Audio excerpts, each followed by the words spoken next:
জুতোর বাড়ি মারবো। তোর কপাল বলো খালেক মোল্লা সেদিন বাড়ি ছিল না। যদি বাড়ি থাকতো উল্টো জুতোটা আব্বাস তোর মুখে কি করে মারতে হয় পশ্চিম বাংলার মানুষকে আমি দেখিয়ে দিতাম। একটা ক্লিপ দেখাক, যে ক্লিপের মধ্যে কাউকে আক্রমণ ছাড়া তিনি রাজনীতিতে এক পা এগিয়ে গেছে। তারপরে বলবো বাপের বেটা। একটা বাপের বেটা হতে গেলে সামান্য কর্মীকে রুখতে পারে না, আব্বাস সিদ্দিকীকে রুখে দেখাবে। যদি উনি বাড়ি থাকতেন, ওনার কথার ভিত্তিতে একটা কথাই বলে দিতে চাই, সেদিন হয়তো ওনার লাশ বাড়ি থাকা হয়ে যেত, তারপরে জেলেই থাকতে তো আর কোনোদিন বাড়ি ফিরতে পারত না। আব্বাস সিদ্দিকী আমাদের যিনি বড় ভাই যান, তিনি এমন এক ব্যক্তি এবং তানার হুঙ্কার এতটাই গর্জনশীল, স্বয়ং মমতা ব্যানার্জি থেকে নরেন্দ্র মোদী, অমিত শাহ পর্যন্ত ভয় খেয়ে যান। আর ওইসব ছিটছাট নেতার কথায় তো আইএসএফ এর ভোট গত লোকসভায় পড়েছে, গত উপনির্বাচন বিধানসভায় পড়েছে, আগামী দিন বিধানসভায়ও ওইসব নেতা আমাদের আইএসএফ এর একটা কর্মী অর্থাৎ আব্বাস সিদ্দিকীর অনুসারী একটা ভোটারকে রুখে দেখা। আব্বাস সিদ্দিকী তো অনেক দূরের কথা ওনার কাছে। আব্বাস সিদ্দিকীকে পর্যন্ত যাওয়ার আগে আমাদের মতো এক একটা আব্বাস সিদ্দিকীর অনুসারী অনুগামী আমাদেরকে টপকিয়ে দেখাক, তারপরে বলবো বাপের বেটা। একটা বাপের বেটা হতে গেলে সামান্য কর্মীকে রুখতে পারে না, আব্বাস সিদ্দিকীকে রুখে দেখাবে। যদি উনি বাড়ি থাকতেন, ওনার কথার ভিত্তিতে একটা কথাই বলে দিতে চাই, সেদিন হয়তো ওনার লাশ বাড়ি থাকা হয়ে যেত, তারপরে জেলেই থাকতে তো আর কোনোদিন বাড়ি ফিরতে পারত। কারণ উনি যে ব্যক্তির নামে কথা বলছেন সেটা আব্বাস সিদ্দিকী, জানার এই টোটাল পশ্চিম বাংলার যত যুবক আছেন, এই যুবকের নয়নমণি, ওনার বিরুদ্ধে বলছেন। সেদিন হয়তো বাড়ি থাকতে পারতেন না, উনি সোশ্যাল মিডিয়ায় বলেছেন, সরাসরি বলেননি, এটা ওনার ভাগ্য ভালো। দেখুন, শাসকের মেনলি বাধা হচ্ছে আরএসএস সংগঠনের অনেক শাখা আছে, তার মধ্যে ভারতীয় জনতা পার্টি যেমন একটা শাখা, ব কলমে তৃণমূল কংগ্রেসও একটা শাখা। যে তৃণমূলের নেত্রী মমতা ব্যানার্জি 2006 সালে নিজে বলেছিলেন, যদি সাংবাদিক মিথ্যা হয় তাহলে মমতা ব্যানার্জি সত্য, যদি খবরের পেপার মিথ্যা হয় তাহলে মমতা ব্যানার্জি সত্য, যদি সাংবাদিক সত্য হয়, যদি টোটাল সোশ্যাল মিডিয়ার এবং খবর পেপার যেগুলো বেরিয়েছিল, আনন্দবাজার থেকে শুরু করে যত পেপার বেরিয়েছিল, সেখানে মমতা ব্যানার্জি নিজে বলেছিলেন বিজেপিকে ফ্রন্টে এনে লড়বো।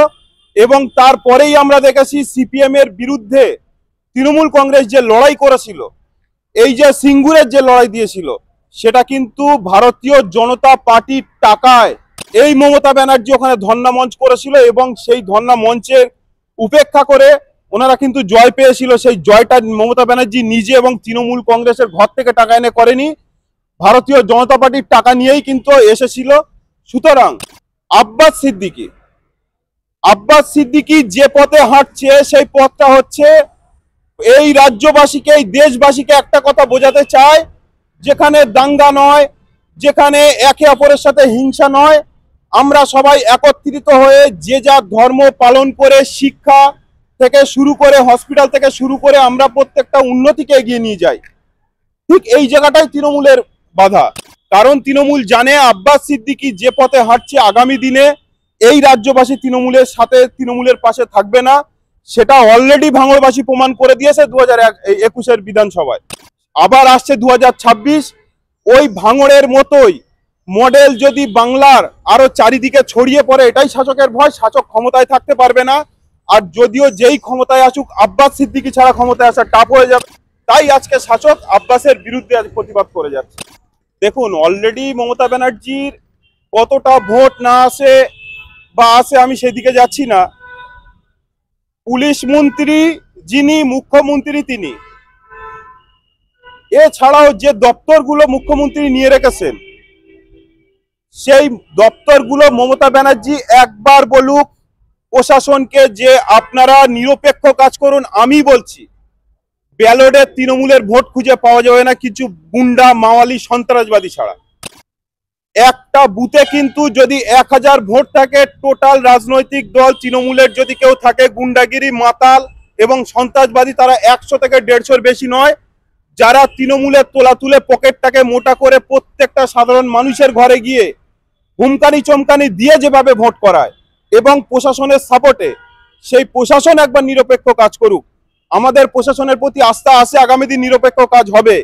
আমরা যেখানে নিরপেক্ষ প্রশাসনকে দেখিনি, আমাদের চেয়ারম্যান নওশাদ সিদ্দিকী ভাইজান আমরা দেখেছি বারবার আইনের দ্বারস্থ হয়েছেন, একটা পেনের খোঁচায় কিন্তু বোল বন্ধ করে দিতে পারেন তিনি এবং দিয়েছেন। সুতরাং মমতা ব্যানার্জির প্রশাসন ছাড়া আর কিছু নেই এবং মাতাল সন্ত্রাসবাদী গুন্ডা ছাড়া কিছু নেই। তারা সরে যাক।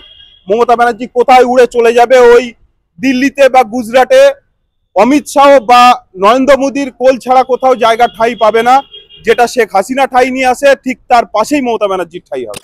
দেখুন, চেয়ারম্যান নওশাদ সিদ্দিকী এমন একটা জিনিস, ক্যানিং পূর্বের বিগত একটা প্রোগ্রামে কিন্তু শওকত মোল্লার ঘুম হারাম হয়ে গেছে এবং যদি শওকত মোল্লা নওশাদ সিদ্দিকীর বিরোধিতা করে আইএসএফ কে ফাঁকা করতে চায়, তাহলে কিন্তু ক্যানিং পূর্বের জনসভাটায় এত জনঢল বা এত মানুষের যে ঢল নেমেছিল সেটা কিন্তু আসতো না। আমরা প্রমাণিত, নওশাদ সিদ্দিকী, ভাঙড়ের মানুষ নওশাদ সিদ্দিকীকে বিধানসভায় পাঠানোর কারণে নওশাদ সিদ্দিকীর জন্য টোটাল বাংলাবাসী চেয়ে থাকে। মতুয়া আদিবাসী থেকে শুরু করে হিন্দু মুসলিম প্রত্যেকটা পিছিয়ে পড়া বর্গের মানুষ একটা চেয়ারম্যানের দিকে তাকিয়ে থাকে, যিনি বিধানসভায় নিজের গলাটা ফাটান ওই ভাঙড়বাসীর জন্য। ভাঙড়বাসীর যে উপহারটা দিয়েছিল সেই উপহারের জন্য, প্রত্যেকটা বাংলাবাসীর জন্য যে গলা ফাটান।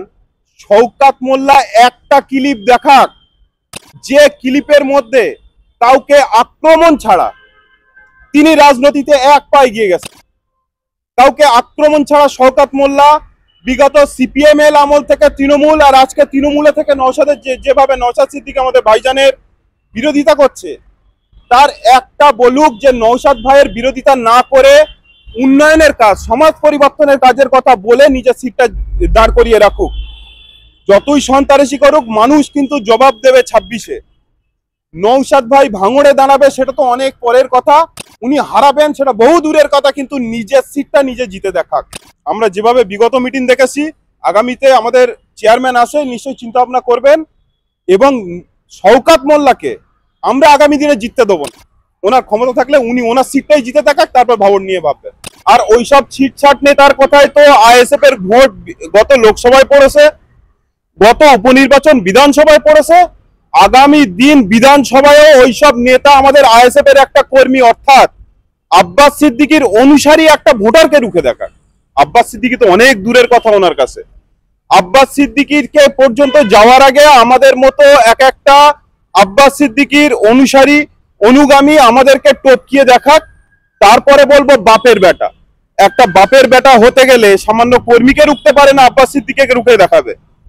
যদি উনি বাড়ি থাকতেন, ওনার কথার ভিত্তিতে একটা কথাই বলে দিতে চাই, সেদিন হয়তো ওনার লাশ বাড়ি থাকা হয়ে যেত, তারপরে জেলেই থাকতে তো আর কোনোদিন বাড়ি ফিরতে পারতো না। কারণ উনি যে ব্যক্তির নামে কথা বলছেন সেটা আব্বাস সিদ্দিকী, জানার এই টোটাল পশ্চিম বাংলার যত যুবক আছেন, এই যুবকের নয়নমণি, ওনার বিরুদ্ধে বলছেন। সেদিন হয়তো বাড়ি ফিরতে পারতেন না, উনি সোশ্যাল মিডিয়ায় বলেছেন, সরাসরি বলেননি, এটা ওনার ভাগ্য ভালো।